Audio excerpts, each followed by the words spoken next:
السلام علیکم عزیز طلبہ و طالبات۔ آج کے اس لیکچر میں ہم بات کریں گے اردو غزل کے ایک مایہ ناز شاعر مومن خان مومن کے حوالے سے۔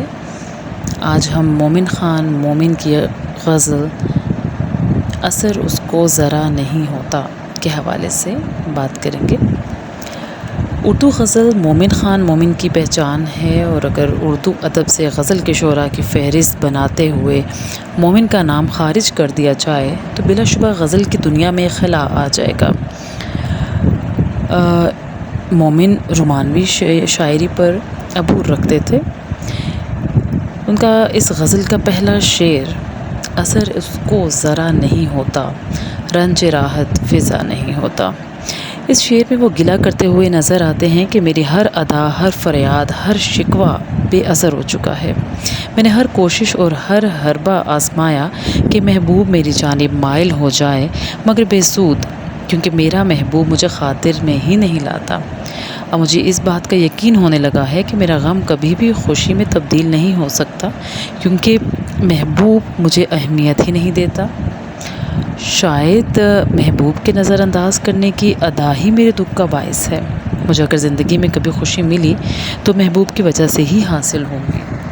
دوسرا شعر ملاحظہ کیجیے۔ ذکر اغیار سے ہوا معلوم، حرف نا سے برا نہیں ہوتا۔ یعنی نصیحت کوئی بھی ہو اپنے اندر ایک حقیقت رکھتی ہے۔ میرے محبوب تیری بے رخی اور بے اعتنائی نے نہ صرف مجھے توڑ ڈالا بلکہ سچ کہوں تو میری آنکھیں بھی کھول دیں۔ جب لوگوں کی زبانی یہ سنا کہ نصیحت کوئی بھی ہو توجہ کی طالب ہوتی ہے تو مجھے آج کسی نصیحت کرنے والے کی بات یاد آ گئی کہ عشق میں رسوائی اور بدنامی کے سوا کچھ حاصل نہیں ہوتا۔ عشق کی تکمیل تو ہو ہی نہیں پاتی، البتہ رسوائی سے شہرت ضرور مل جاتی ہے۔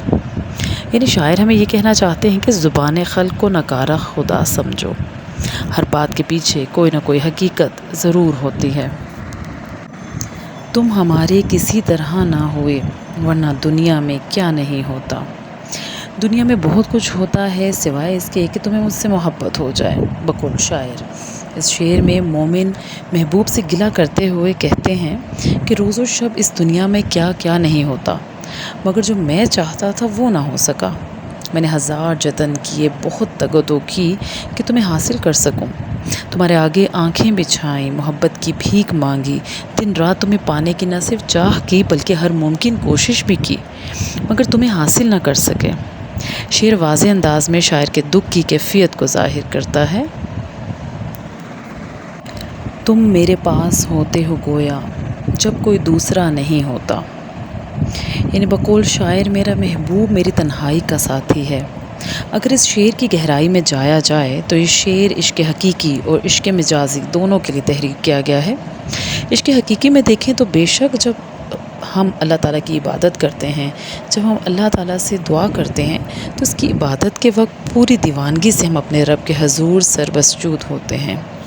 ہم اپنا تعلق اپنے رب سے بنائے ہوتے ہیں اور دنیاوی معاملات و اعراض و خواہشات سے بالا تر ہوتے ہیں، کیونکہ ہم اپنے رب کے ساتھ محو ہوتے ہیں۔ عشق مجازی میں شاعر یوں گویا ہوتے ہیں کہ جب سے میں محبوب کے عشق میں گرفتار ہوا ہوں، اس کے بعد سے مجھے اپنے آس پاس کی کوئی خبر نہیں۔ میری ہر آتی جاتی سانس اور میرے روم روم میں میرا محبوب رچ بس چکا ہے، اس لیے میں اس بات سے بے خبر ہو جاتا ہوں کہ میرے آس پاس کوئی ہے بھی یا نہیں۔ حال دل یار کو لکھوں کیوں کر، ہاتھ دل سے جدا نہیں ہوتا۔ یعنی ناکامی محبت میں دل اس قدر کمزور ہو گیا ہے کہ ہاتھ کا سہارا دینا ضروری ہو گیا ہے۔ در حقیقت اس شعر میں شاعر اپنے محبوب کی بے رخی کا رونا روتے ہوئے کہتا ہے کہ اس کے محبوب کی نظر اندازی اور بے اعتنائی نے مجھے توڑ کر رکھ دیا ہے۔ میرا دل بہت زخمی ہو چکا ہے، دل کو سنبھالنا مشکل ہو گیا ہے۔ یہی وجہ ہے کہ میں ہاتھ سے دل کو تھامے رکھتا ہوں اور ہاتھ دل سے ہٹانے سے قاصر ہوں۔ میں اپنے محبوب کو کیسے یہ لکھ کر بھیجوں کہ میرے دل کی کیا حالت ہے، کیونکہ تحریر کرنے کے لیے ہاتھ کی ضرورت ہے، مگر یہ ہاتھ تو میرا دل تھامے ہوئے ہے، اس لیے میں اپنی حالت سے محبوب کو آگاہ نہیں کر سکتا۔ چارہ دل سوائے صبر نہیں، سو تمہارے سوا نہیں ہوتا۔ یعنی میرے درد کا علاج صبر ہے جو بہت مشکل ہے۔ جس طرح زندگی میں بہت سے معاملات انسان کے اختیار میں نہیں ہوتے، اپنے معاملات اللہ تعالیٰ پر چھوڑنے پڑتے ہیں اور صبر ہی میں اللہ تعالیٰ کی رضا ہوتی ہے۔ اسی طرح میری ناکامی محبت کا واحد علاج بھی صبر ہے، جو کہ بہت بڑی خوبی ہے، اور یہ خوبی اپنانا یا یہ حوصلہ پیدا کرنا کوئی آسان کام نہیں، کیونکہ میں جانتا ہوں میری ہر آتی جاتی سانس مجھے ایک ہی بات سمجھاتی ہے کہ صبر تو صرف محبوب کو حاصل کرنے کے بعد ہی آئے گا۔ کیوں سنے عرض مضطرب مومن، صنم آخر خدا نہیں ہوتا۔ اس شعر میں بقول شاعر محبوب پتھر کا بت ہے جو سننے اور سمجھنے سے قاصر ہے۔ شاعر کے مطابق انہوں نے اپنا ہر حربہ آزما لیا، پر وہ نہ تو اپنے محبوب کو قائل کر سکے اور نہ ہی مائل۔ محبوب کی بے رخی اور بے وفائی کسی طور وفا میں تبدیل نہ ہو سکی۔ میری کوئی فریاد، کوئی آہوزاری کام نہ آ سکی، میری بے چینی میں کوئی کمی نہ آ سکی۔ میرا محبوب میری کسی بے چینی اور آہوزاری سے متاثر ہی نہیں ہوا۔ پھر وہ محبوب کو مخاطب کرتے ہوئے کہتے ہیں کہ تم میری فریاد کیوں سنو گے؟ فریاد سننے کے لیے سینے میں انسانی دل کا پایا جانا ضروری ہے، جو تڑپ کی کسک جانتا ہے۔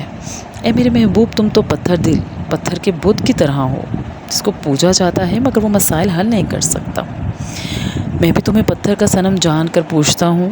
میرے درد کی دوا تم نہیں بن سکتے، کیونکہ ہمارے ہر دکھ کا علاج اللہ تعالیٰ کے سوا کسی کے پاس نہیں۔ مجھے امید ہے آپ کو مومن خان مومن کی غزل کی تشریح بخوبی سمجھ آئی ہوگی۔ اگلے لیکچر تک کے لیے دعاؤں میں یاد رکھیے گا۔ اللہ حافظ۔